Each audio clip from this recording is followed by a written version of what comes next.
ফুল কাক না ভালো লাগে, ফুল সবাইকেই ভালো লাগে।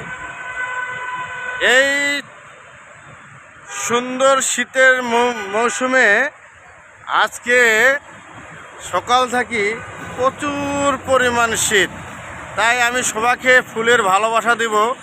এই জন্য আজকে সকালবেলা ভিডিওটা করতেছি। আপনারা সবাই দেখেন এত সুন্দর ফুলের বাগান।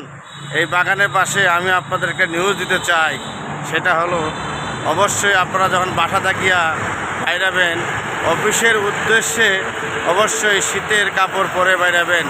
আজকে ওয়েদারটা ঠান্ডা, তাই আজকে প্রচুর পরিমাণ শীত। এই শীতে আপনাদের অবশ্যই শীতের কাপড় পরতে হবে, কেননা শীত লাগা যাবে না। ঢাকা শহরে নতুন করে আবার শীত শুরু হলো। ওকে, আল্লাহ হাফেজ।